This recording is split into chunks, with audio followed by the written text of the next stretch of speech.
G, and I am joined today by my esteemed colleague, Mr. Eric Leonard James.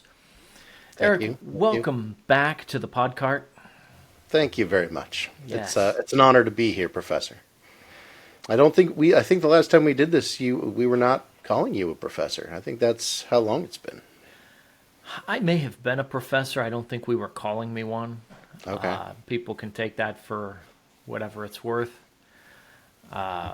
Some people right now are trying to figure out what a podcart is. And Look it listen, up, kids. if you guys figure it out, you let us know, or go back and check out Just the first time that Eric was on the podcast.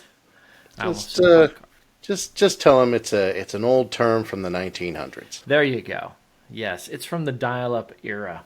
Hmm. Well, dearly beloved, we are gathered here today not to discuss The Princess Bride, although I think that's on our list somewhere. Um, in fact, what are we here to discuss, Mr. James? Because I think I gave you an assignment since I am You the did indeed. professor. We're here to talk about the epic comedy Van Wilder, or I should say, National Lampoon's Van Wilder, from the year of our Lord 2002. Plot summary is the story follows Van Wilder, a charismatic and carefree seventh year student at Coolidge College. Ooh, that's fun to say. Coolidge College, who has made campus life his passion. Rather than focusing on graduating, Van thrives as the ultimate party planner and social connector. He's loved by most students for his wild parties, charm, and ability to make college life unforgettable. When his father cuts him off financially, Van is forced to find new ways to fund his lifestyle. Meanwhile, a school journalist, Gwen Pearson, played by the lovely Tara Reid, is assigned to write an article about him. At first skeptical of his antics, she gradually sees the deeper side of Van, that his goal is to help others enjoy their college years before moving on. So, this has one of my favorite actors, Ryan Reynolds. He's delightfully yummy in many ways, as the ladies would say. Um, Well, you're not one of the ladies, Eric. I can still find him delightful. Um, I think this was his kind of his first, certainly his first lead role in a movie after Two Guys, Girls, and a Pizza Place. Oh my So this was kind of gosh. yeah, He this was was in kind of his that? yeah. He was one of the he's part of the cast. I don't even think I knew that. Yeah. That's funny. I think you're right, though, in terms of feature film debuts. I really feel like this was his. Everybody that's maybe watching or listening, like both people, probably know Ryan Reynolds from uh, his superhero roles, I would imagine. Although we just watched him, one of the reasons why this came to the top of mind as something for the podcast is we just watched The Proposal with Ryan Reynolds and Sandra Bullock, and I realized my kids had never seen Van Wilder, and they still haven't because of how this Like all the timing of doing this. But there's another actor. I want to come back to Tara Reid in a second, but Tim Matheson is in this. yes.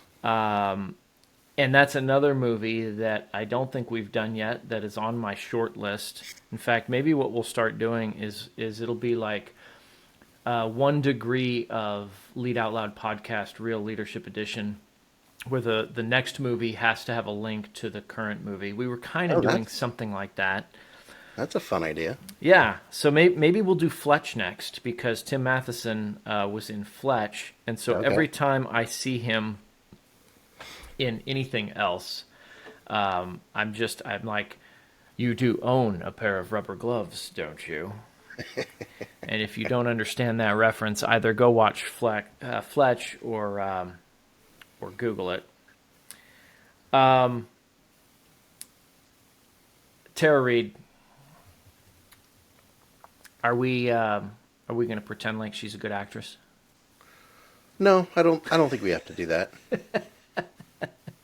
I You don't think that's necessary. you I think she was 90s cute, and that got her into a fair amount of movies, and then that was kind of it. Yeah, you prefaced it with what the lovely Tara Reid. She was fun to look at, but man, some of it's the writing, some of it is just her delivering the writing. Yeah.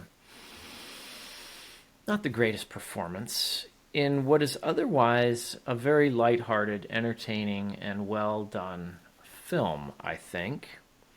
Perhaps a little bit of a challenge for us to adapt this to leadership. Perhaps not. It has Eric Estrada in it, so I mean, yeah, that's really all the leadership you need. I think anybody from the cast of Chips, if you can put them in there, right. yeah, I mean, where's Robert Pine? right. That's an excellent question. All right, people are like, "Who the hell are you talking about?" That's from the 1900s, kids. That's right.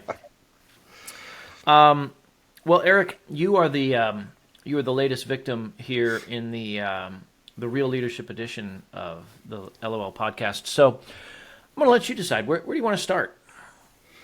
Well, I'll tell you what, I got at the top of my notes just some of the kind of leadership skills that I saw within Van as the main character. I think the first thing that kind of popped out to me was he has a talent that I think if you have it innately as a manager, like you can go far, or as a leader, and that's the ability to identify potential in others. And you see that in a couple of different scenarios within the movie. The one where he helps the one nerdy Greek club. What are they called? The Lambda Omega Thetas. Yeah, the that math have club. the highest GPA on campus. That he makes a point of going out of his way. He compliments them. You have steely blue eyes. You know that? Those are great. Compliments good. They said, you just need a good party. And he throws them a party, and it's a big deal. And then later on, Tara Reid's like, why did you do that? And his response is, well, they've got good in them. I can see a lot of potential in them. So I loved that. And the other one that I loved too, from a smaller one, is Milty the pool guy. They're raising money for the swim club, and here you have a larger guy. Hard to say, how he feels about his body or his self-confidence, but Van is able to create a fundraiser that's centered around this guy, where he puts on a little Speedo to raise money to save the swim team, and the guy jumps off the high dive into the pool. And then when he comes up for air, everybody cheers, and they have girls holding up placards 9.5, 10.0, like cheering on this guy just because he's a big dude that jumped in the water. So that was the first thing that popped out. Is like he has that, I don't know, that innate sense to see potential and to be able to grow a person. And how about with Taj? Oh yes, yeah. Excellent point. That's another one. He grew so much he got his own sequel. Wait, did he? I mean, he went on to lots of shows after this. He did, and to go work for the Obama administration. Because he was in the West Wing, I think, and then he was on the West Wing as well. Actually, so was Tim Matheson. He was the vice president in the West Wing. That's right. Yes, that's right. Mm-hmm. Oh my God, we could spin this off in so many different directions. We could go a lot of ways. Taj. What is the actor's name? I forgot. Cal Penn. Thank you. That's exactly right. He was also in House, as I recall. Oh, okay. Yeah. He's been in a ton of stuff. But in this show, again, for people who haven't seen it, so Taj. He plays a young Indian college student, and I say that because that's his whole character. He's doubled down on the fact that he's basically an exchange student from India, and he just wants to learn some various Americana from Van Wilder, and so he applies to be his assistant. And he beats out Eric Estrada, who was the star of Chips, who was just looking for some international work. That's right. But I mean, there's some dialogue throughout the movie where Van obviously saw some potential in Taj, but then they flip it, and there's a point towards the end where Van is he's in dire straits, which I guess we should probably explain. In fact, let me open that up before I say what Taj says. And I know where you're going with this, and I have some thoughts as well. So. Yeah, so you heard a little bit of it in the intro, but basically Van's dad cuts him off, and so the whole movie is really about how he and this collection of people they're just brainstorming different ways to make money, and they're actually pretty successful at it. And there's probably something about perseverance in here with Van as well. But then he gets sabotaged. Van gets sabotaged in one of the parties and is now going to be expelled. And he's literally packing up his dorm room because he's like, you know what? My dad was right. I've been here for 7 years. I don't have anything to show for it. I guess I just need to leave. And Taj goes off on him. And in the beginning of the movie, when we first meet Taj, I actually jotted down that he doesn't see his own potential. And Van pulls it out of him. And then now towards the latter portion of the movie where Van is going to leave the school because he's been expelled and he just kind of is giving up, Taj gives him a speech where he literally is telling him, you need to see the potential in yourself. So right. We kind of came full circle there. Go ahead with your thoughts. Well, exactly that.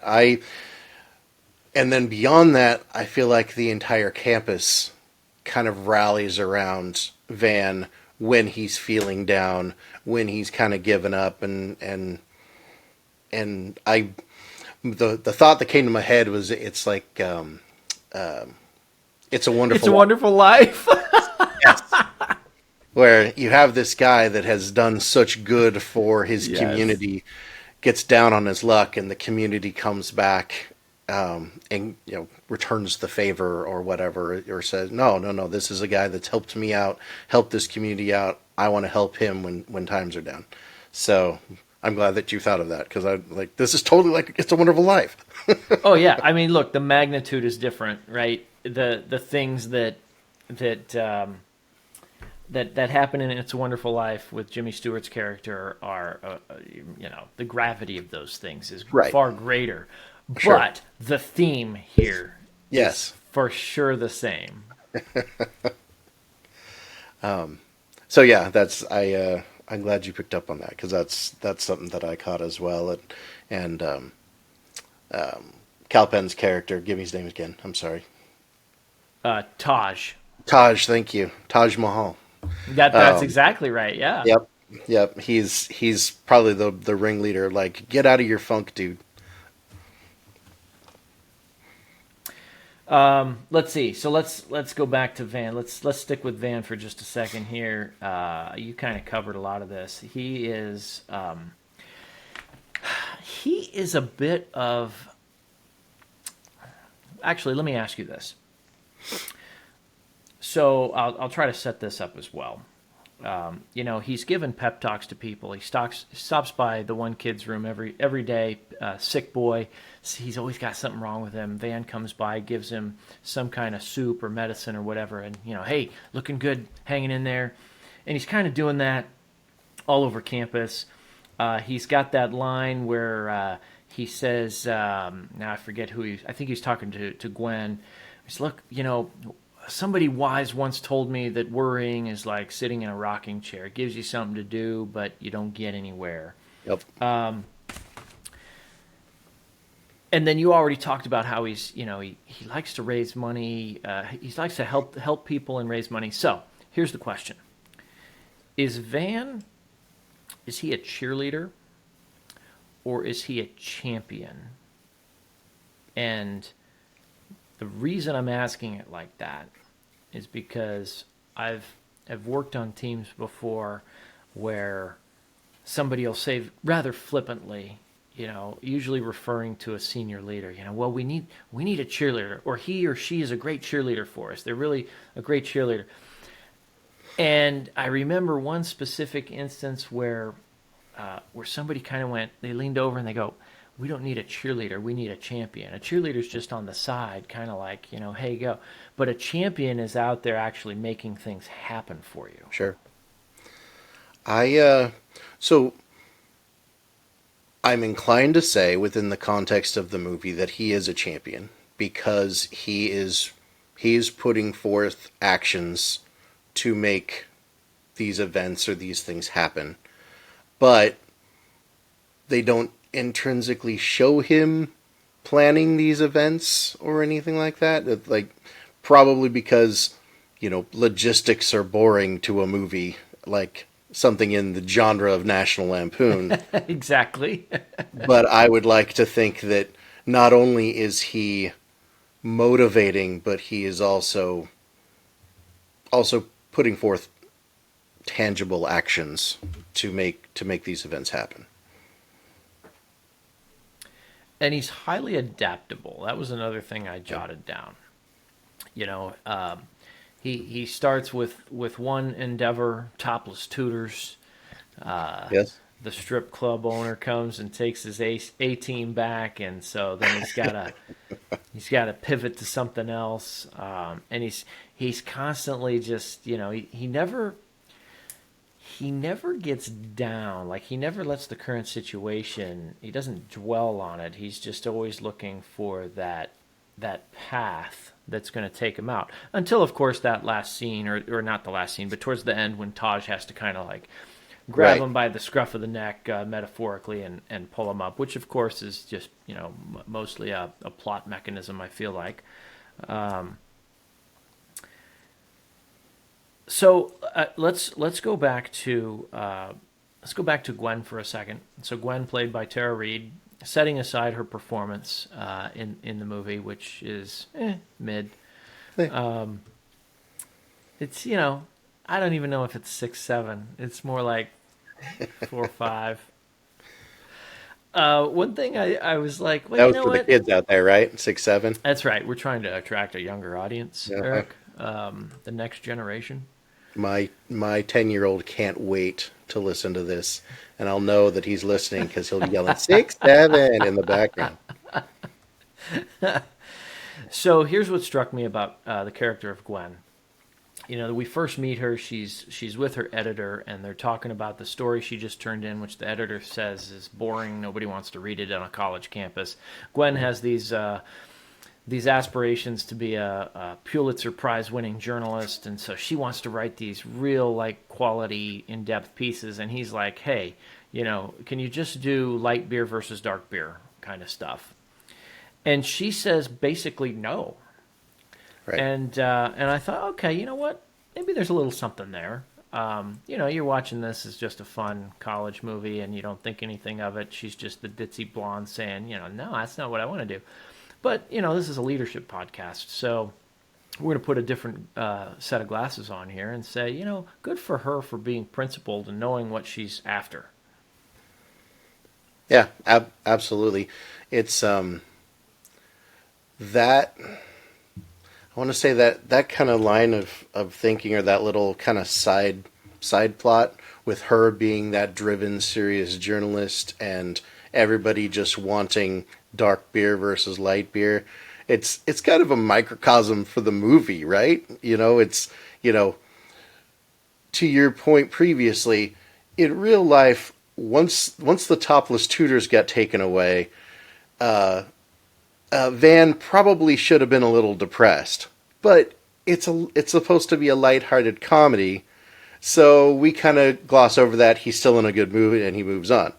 So it's a little bit about playing to your audience, but you're exactly right. Like, she sticks to her principles, and as it turns out, I think she starts to discover over time that Van is a good story, and it's not really a betrayal of her principles, because he's not, on the surface he comes off as kind of a joke, but once you actually start to understand what makes him tick, you realize this is this is actually a pretty complex individual that people should really know about the real Van. And I think ultimately that's kind of what drives her to continue her relationship with him, either professionally or personally. So there's kind of some irony there too, I think, because here she is not wanting to do what she would call these, superficial pieces. But yet she looks at Van and just sees that superficial veneer Right. and doesn't want to she doesn't want to do the very thing that she's arguing to do. Like, hey, I want to do these in-depth pieces, but she's like, oh, but I'm not going to go do the research on this guy to see what the real piece Right. is. This is just, he's superficial. I'm going to keep it at that level. And so she gets forced into doing it. You said something else there, too. When you used the word microcosm, it struck me that, maybe there's a little bit of, I don't know if it's parody or satire or just poking fun, but I mean, you think about how the majority of people ingest these days a news cycle. It's not in depth. Sure. They're not to. Here's another throwback to Batman. It's not the Corto Maltese. It's we're just going to read the headlines. Sure. And they're asking her to go do this in-depth piece on a guy who, on the surface, seems like just a goofball.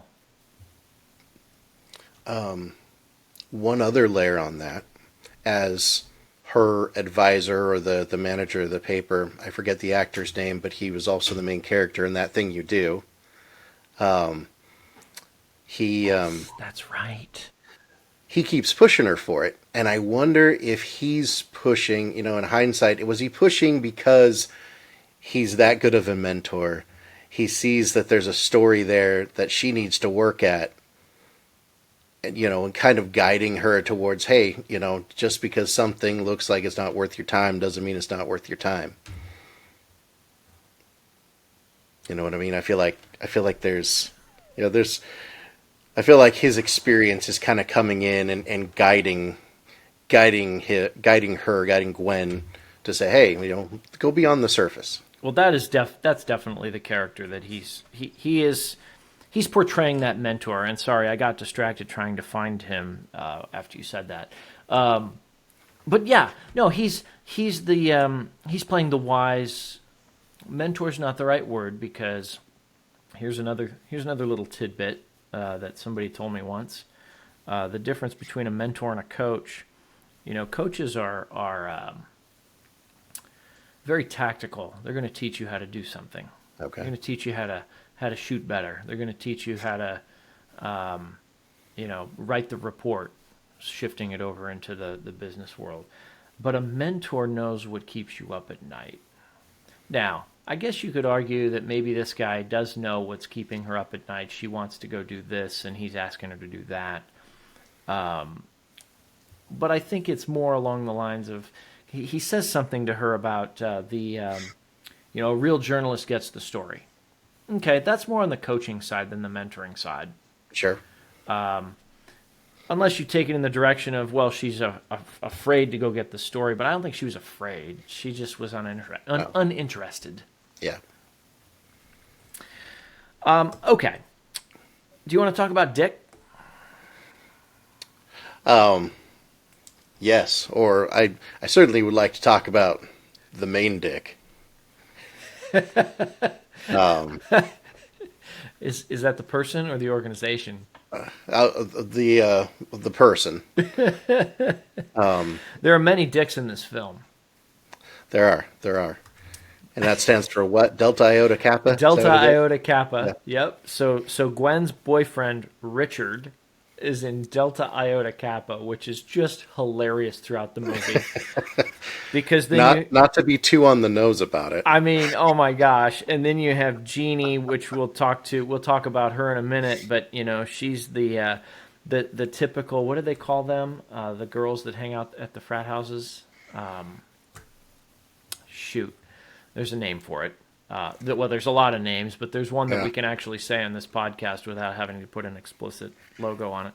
But anyway, she's always, she's one of the girls always hanging out at this Yeah, frat house, and it's she's like wearing the shirts that say "I yeah. love Dick," D-I-K, Uh-huh. D-I-K, because it's still Yeah, important distinction. Yeah, Oh, yeah. So let's talk about Richard.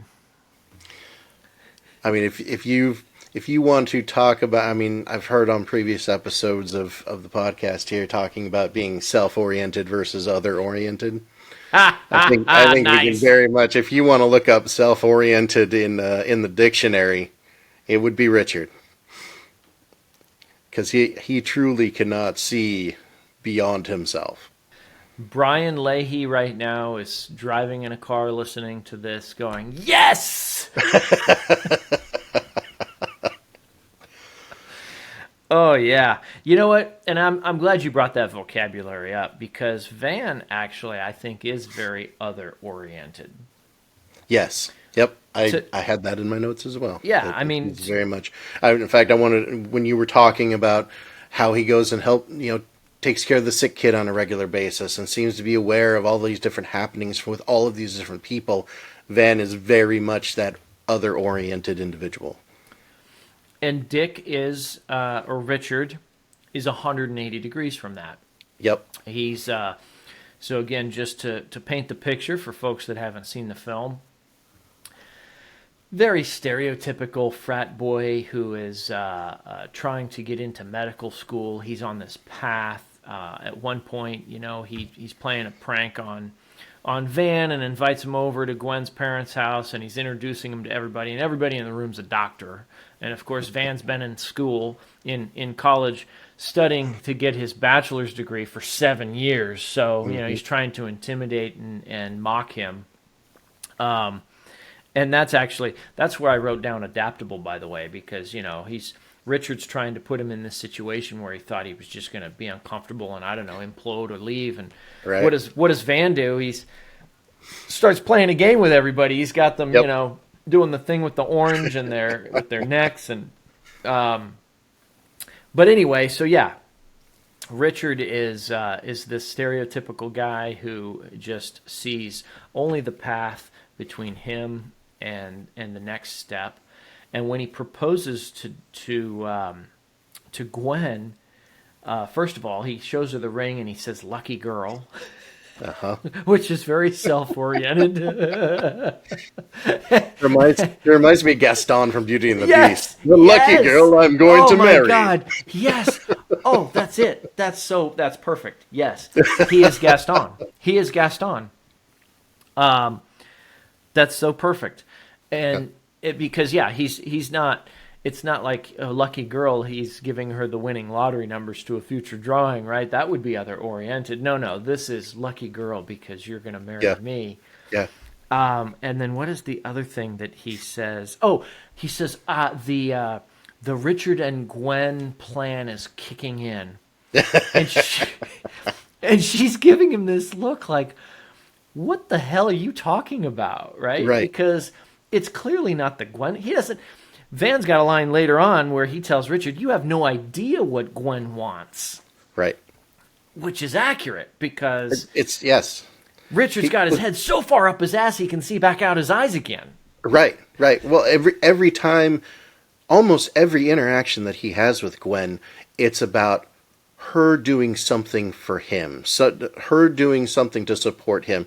Like almost like in his mind, her very existence is just to be there, to be his support, to be his anchor or whatever. And meanwhile, as we saw before, what we've talked about already, she wants to be very serious journalism. Like, she's got her own plans that seem to be pretty clear. It almost begs the question: how did they get together in the first place? Other than maybe they were both pretty, There's probably something to that. And let's go a step further here. It's not her. He's not interested in her. No. You nailed it. Yeah. She is there. Every interaction, she's doing something for him. She's helping him study for the test. She's helping him relieve pressure. She's She's helping him prepare for the boards with his protein shake, which we'll get to that maybe in a minute. But yeah, it's always about him. But yet, from his perspective, it doesn't matter who's providing the service, as we see in the scene with Jeannie, where Gwen basically tells him, I think I can, well, I'm the producer, I can just bleep this shit, it doesn't really matter. Gwen basically tells him to go fuck himself. Right. And so then the next thing you know, here's Richard hooking up with Jeannie in a very amusing way, because she's just so excited that, oh my God, we make such this great dynamic duo, and isn't this great, Richard? And what does he say? Shut the fuck up! Right? This is about me. Yeah. And so it doesn't matter who that person is. He just needs somebody to be. Yeah. Well, and the other part of it is early in the movie. Every time she has something, every time she needs to go talk to Van about the story, he gets put out. Like he's all irritated. It's like, well, what about me? Well, what about me? Yes. So yeah, very very self-oriented. Very can't see beyond himself for sure. Let's chat about Jeannie since I brought her up. I wrote down. Well, first of all, no problem whatsoever. So that's her go-to line. We hear that from her a couple of times during the movie. She's coming into the frat house and, hey guys, I just finished my test and now I've got some time to kill. And is there anything I can do for you? Uh-huh. Oh, can you get the door? Oh, no problem whatsoever. Oh, can you go do this? No problem whatsoever. She's the suck up. Right. She's the suck up. She's that person that's just going to come into the group, come into the organization, whatever it is, and she's just eager to please. She has no moral compass. She doesn't even have a compass. Well, she's lacking in everything. There's no self-respect there. It's just go in. What do you need? Whatever you want. It doesn't seem like there's really any sort of direction as far as you can tell, other than pleasing what you would think of as her superiors. Yes. The word I love, this is such a great word, vapid. Excellent. She's yes. Vapid. Jeez, vapid. Look it up, kids. Look it up. No problem whatsoever. All right, so there's a couple other minor characters here that we can bounce to if you'd like, before we get to, of course, the quintessential question, which is, it's been a minute since we've done one of these. What is my quintessential question? Usually we ask, who's the favorite? This is kind of how we typically start. Who is your favorite leadership character? But then we're leading up to, if you could pull one of the characters aside and whisper something in their ear, and one of our two listeners hates it when I say that, because in business you don't whisper into people's ears apparently, but on my podcast we do. Well, this doesn't have to be limited to business, does it? Well, that was kind of the point that I made when this person, who's a good friend of mine, we're just needling each other, but I thought it was pretty funny, so now I make a point of whispering now. At any rate, before we get to that question, this is my way of prepping you to make sure you're ready to answer that question. Very well. I've got just I'll just list them off. You tell me if you want to talk about any of these guys. There's the security guy. There's we already talked about Sick Boy. There's Timmy. There's Timmy from the beginning of the film. There's Mr. McDougal. There's Miss Haver, I think is her name. There's Gordo. I don't know what Eric Estrada. I don't think Eric Estrada was playing himself. We mentioned Hutch. Yes. Hutch is the one I missed. So just one little thing about the security guard. Like he's like the National Lampoon anchor, right? He's Booger. He's been. I think he was in some of the Police Academy movies. He was also in Revenge of the Nerds. He's kind of the embodiment of the shout out to National Lampoon movies, as well as college, raucous comedies from old. We call him Curtis Armstrong because that is his name. All right. And you are correct. He was in Revenge of the Nerds. He was in Better Off Dead. He was in Risky Business, which is another one that's on the short list. So this gives us the license to go there as well. He played Miles in Risky Business. I forgot about that because isn't Miles the one with one of my favorite lines from Risky Business where he says, every now and then you have to say, what the fuck? What the fuck gives you freedom? Freedom brings opportunity. Opportunity makes your future. Write that down. Write that down. I don't have a pen.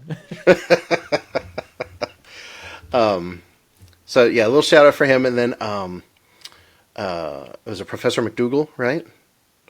Yep. I loved that, through the first 2/3 of the movie, you think that he's pissed at Van because Van keeps stealing his parking spot with his golf cart. And by the way, the security guard keeps allowing it. Right? McDougal's like I don't know, what is he? I guess he'd be the president of well, it says professor, but they kind of portray him as being a little bit more powerful than a professor. Right. Maybe he's part of the trio panel that votes on whether Van can finish school. He's an important professor. And Right. he's got his own parking spot, and of course, every time he comes, either Van's there or the security guard. What is his name? I guess he's billed as campus cop. But yeah, I mean, they give Van more power than McDougal. Right. But what I loved about it is that by the time you get to the last few minutes of the movie, last 20 minutes, the real reason why he's so irritated with Wilder is that he sees the potential, Professor sees the potential in Van Wilder, and is finally seeing this kid show the willingness to take it to the next level and finish what he started. And he's like, finally Van's doing it. I've been waiting 7 years for this kid to finally say, all right, let's get it done. And ultimately he votes for Van to stay and finish school. Spoiler alert, kids. Well, two things on that. One, he votes for him, and he even says it out loud. He's, look, one way or another, Van's leaving this school. Right. And of course, they've set it up for us to believe that McDougal just wants to see him go. But like you're saying, what we find out is McDougal wants to see him go because it's like failure to launch, right? He wants to see him go. Right. And go and be successful. Perhaps, and here's the second thing, until he finds out that Van messed around with his daughter freshman year. Ah, yes, you're right. What? I love when he comes in, he goes to visit Van to tell him that he passed that final, and he walks in, he's like, man, this is some pad you got here, decorated in early fuck.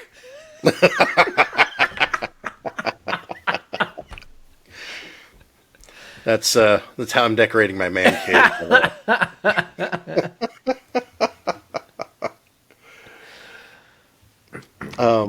One other smaller going back to Tim Matheson, who plays Van's dad in the movie, as an example of how not to be a leader, especially at the beginning, where first off, he doesn't even know his son's still in school.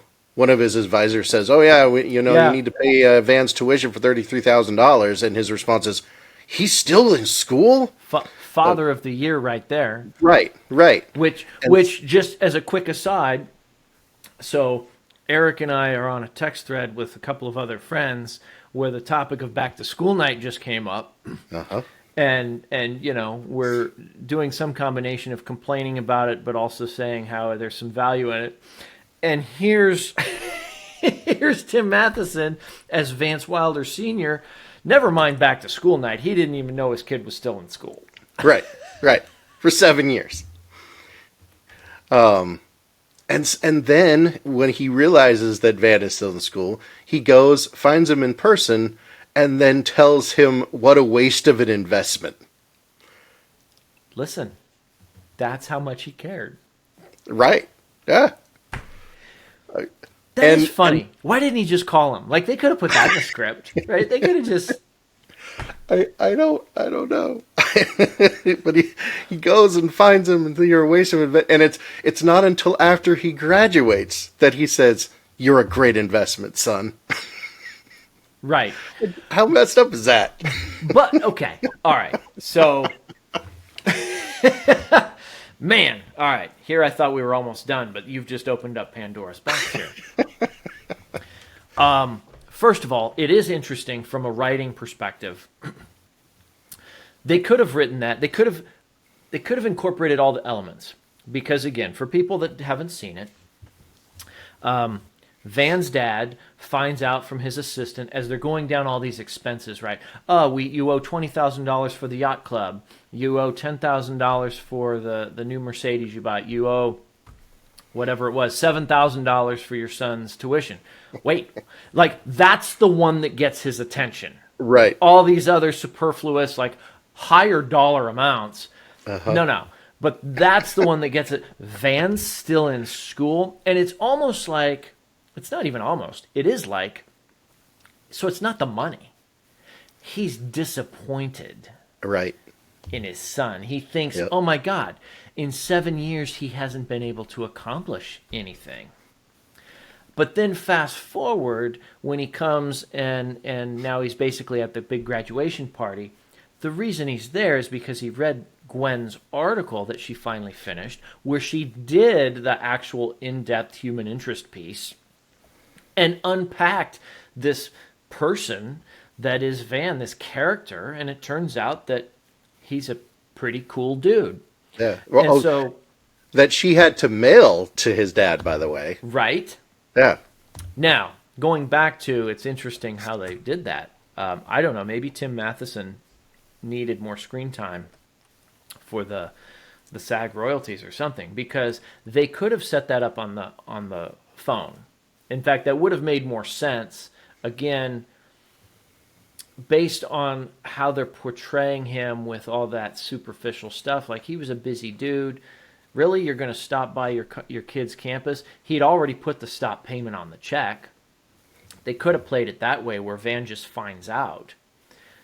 They couldn't do that, though, because there was a great moment where his dad comes to campus, they're having that party, and I think this is really why you had to do it in person instead of on the phone. They're having a party, and it's like I forget what the name of the party was, but everybody's dressed like in negligees and nighties right. and whatnot. It's like a pajama party or something. And Van's in the closet, and he's wearing a nightgown, and his dad comes in. He says, "Where's Van Wilder?" And the guy, the kid that he comes into, who's just blitzed out of his mind, he's like, "You mean the raddest fucking guy on campus? Van fucking Wilder? He's somewhere around here, right?" He's like, "Okay, great." Then there's a callback to that at the end where he comes into the graduation party and is like, "Hey, can you tell me where the raddest fucking guy on campus is?" But the reason why I think they had to do that in person is because you had to have Van Wilder Sr.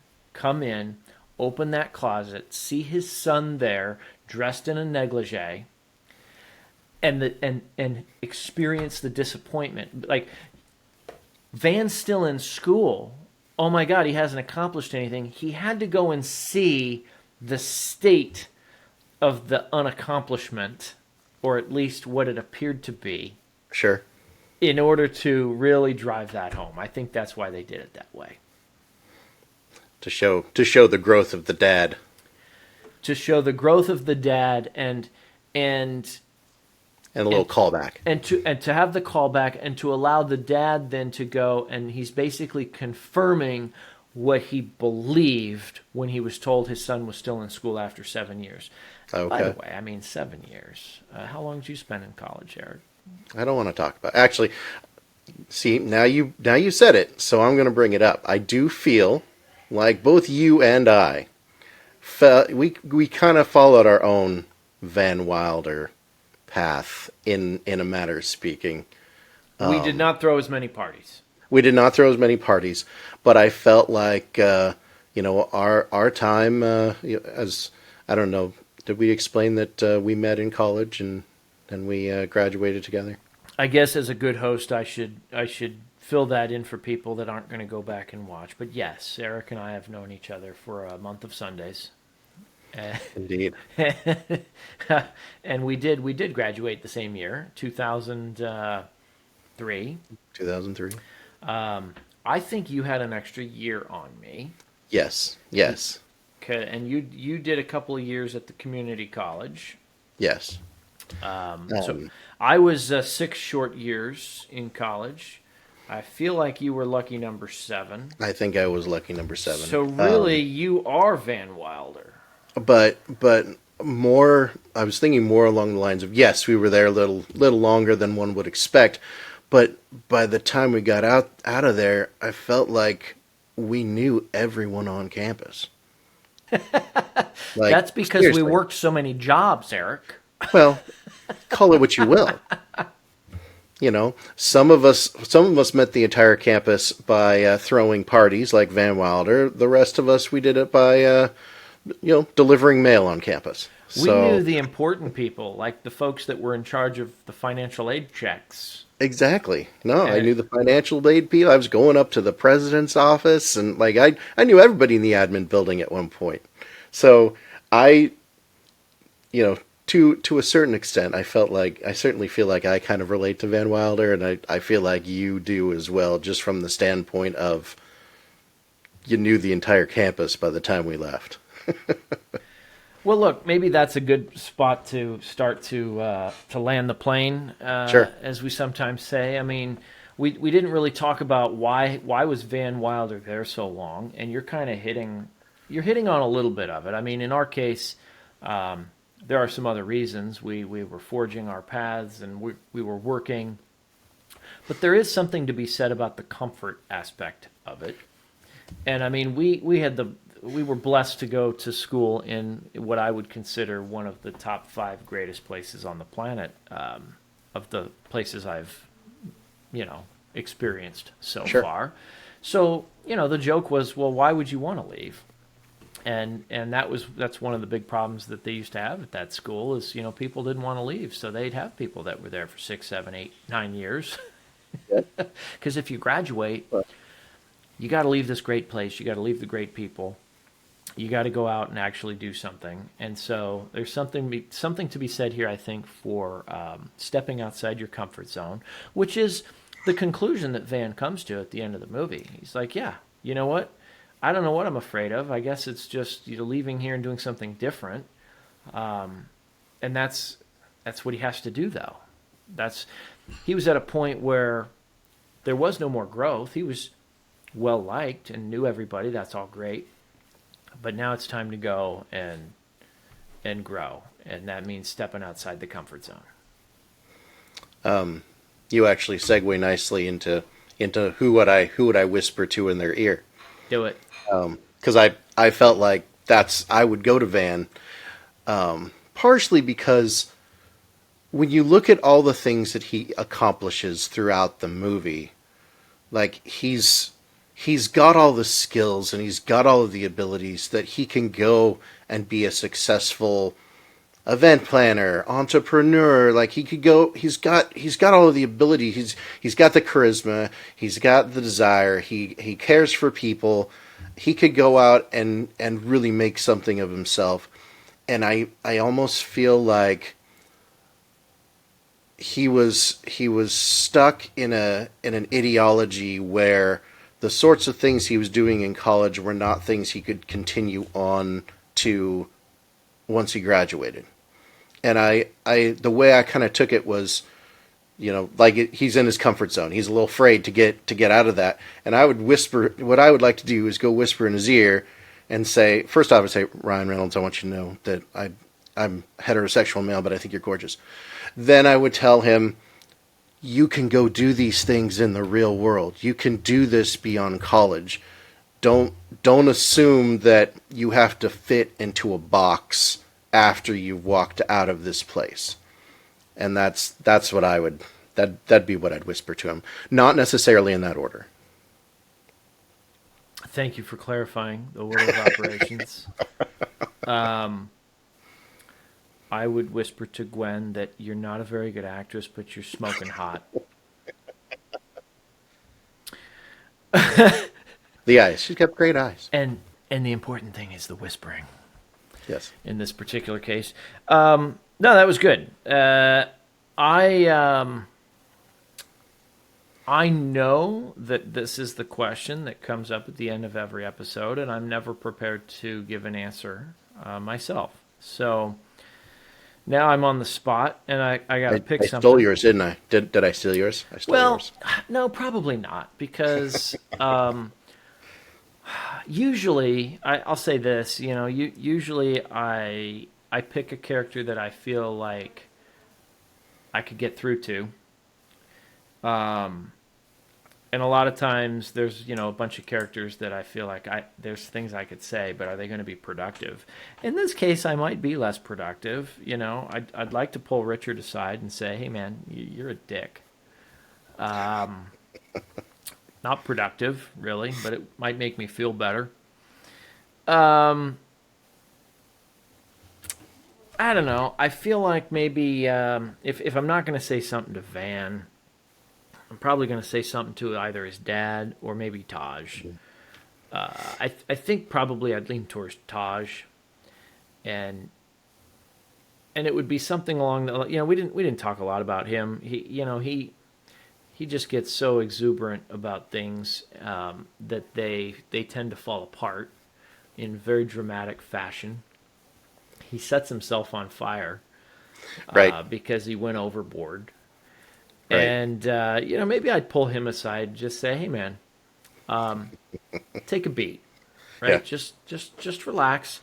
You've got good potential. You've got good work ethic. You just need to hone it. You just need to aim yourself and just relax a little bit." Yeah. You don't have to throw for a touchdown every try. Yeah, that's probably a better way of putting it. Is you're like, hey, a base hit's okay. Yep. Just keep hitting base hits, man, and you're We're gonna mixing sports, but yeah. you're gonna. Yes, we are. That's my fault. Sorry. At least you didn't give a soccer analogy. I could do that. I could probably do that too. No, but- please don't. That will definitely be the end of the show. Well, hey, listen. Let me pull up a couple of things. I asked ChatGPT if there was any worthy trivia, like behind the scenes, fun Ooh. facts type stuff. So maybe a lot of times I start with that. We're going to end with that. I did not know this. I actually read it today on IMDb before I pulled it up here. It is based loosely on real-life escapades of a comedian named Bert Kreischer during his time at Florida State University. It was in a Rolling Stone article, or his escapades, I guess, were in a Rolling Stone article. I did not know that. I learned that today as well. There's a nod to John Belushi, being in college for 7 years. In Animal House, Belushi's character quips about 7 years of my life for nothing. We already talked a little bit about some of the guest stars. So Eric Estrada was in it. If you don't know who Eric Estrada is, then you won't care. But for those of you that do, it's a pretty funny cameo. There's some real NBA players that are... Lamar Odom's one of the basketball players. So let's see, who else? What does it say? Michael, I don't know how to pronounce his last name. Darius Miles and Quentin Richardson. Let's see here. The other thing is Ryan Reynolds improvised much of his dialogue. That doesn't surprise me at all. I could see that happening, although I also feel like people say that a lot and it's not true, because that kind of pisses writers off. But I hope that's true. It says a lot of it was off the cuff rather than strictly scripted. I mean, I could see that happening. He's a funny dude. I do feel like if you take Van Wilder, you age him 20 years, and you put him in a Deadpool costume, it's the same as if you saw him in the Deadpool movies. I mean, he does tend to play the same character, within a range, right? Yes. He's plus a little like Jack Nicholson, There you go. Jack Nicholson's he's the same crazy dude in most of the movies. There's maybe a couple exceptions to that. Sure. Perhaps. Well, even as good as it gets, he was still. I feel like he's still playing Jack Nicholson. Yes. Anyway, so that was Van Wilder. I think we're going to start this thing where we go a degree of separation away. So we cited a bunch of different directions we can go. I'm not sure which one it'll be. We will pick one, and we'll see everybody next time. Mr. Eric Leonard James, thank you for joining us on this Real Leadership edition of the LOL podcast. Thank you for the invitation, Professor. Anytime.